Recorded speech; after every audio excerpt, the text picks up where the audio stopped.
Comprendre une sexualité qui évolue chez son homme.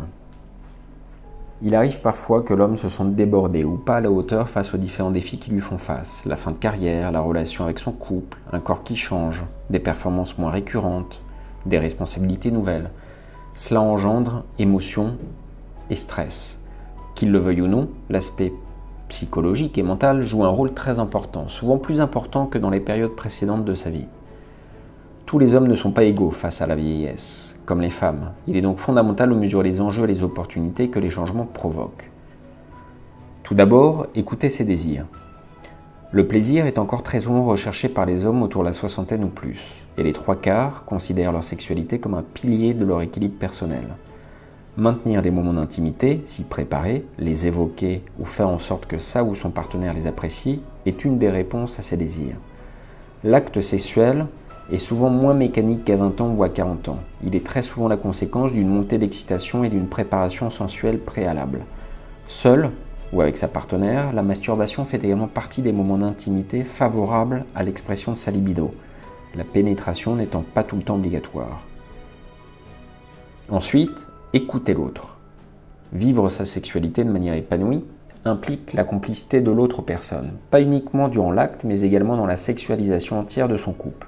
Répondre à ses désirs, c'est avant tout prendre en considération les désirs de l'autre. Dans ce cercle vertueux, chacun est heureux, car non seulement les désirs sont pris en compte, mais aussi la tendresse, les caresses, les regards, la sensualité, le charme, l'envie. En somme, tout ce qui favorise son émancipation sexuelle. Dans ce cas précis, plus vous prendrez soin sensuellement de votre partenaire, plus votre partenaire aura d'occasion pour vous manifester son désir. Par ailleurs, comprendre et accepter les modifications physiques et physiologiques de sa partenaire au même moment est tout aussi formidable et marquant pour lui montrer votre amour.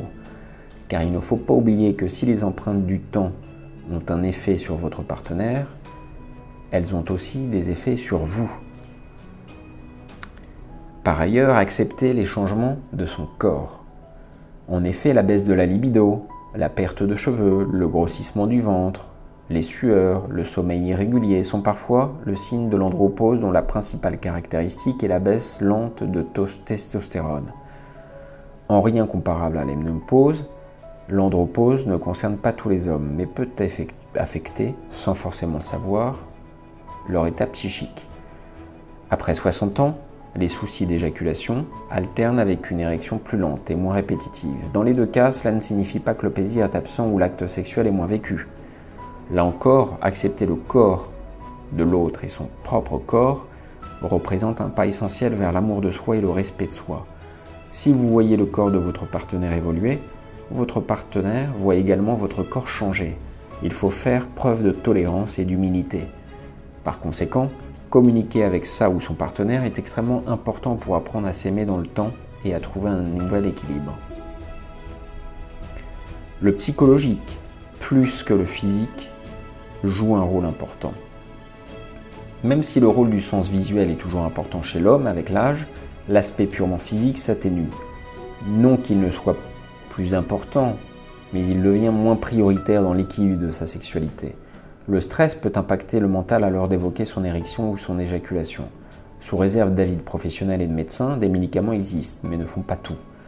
La performance n'est pas une preuve de masculinité et s'adapter à sa physiologie changeante est un signe positif, même s'il n'est pas tout le temps facile mentalement de gérer seul les changements auxquels vous faites face. Parler à son partenaire est toujours aussi crucial. Se rendre compte que la préparation à l'acte sexuel, comme les préliminaires, prend plus d'importance, l'est tout autant.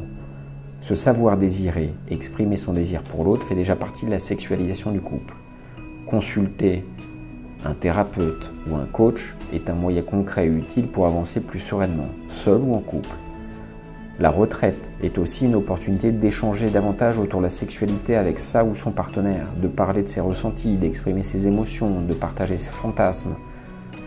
Les enfants sont partis et ont pris leur indépendance. C'est donc l'occasion de jouir de son corps et de mettre à plat ses désirs, de redéfinir les rôles, de se créer des scénarios, d'inventer des histoires, pourquoi pas, jouer avec des accessoires, profiter de son temps pour s'amuser. Quels en sont les avantages? Les avantages d'une sexualité épanouie? Premièrement, vous vous affirmez. Deuxièmement, vous avez une meilleure estime de vous-même. Troisièmement, votre communication est plus fluide. Quatrièmement, vous avez une image corporelle plus positive. Cinquièmement, votre imaginaire érotique est plus développé.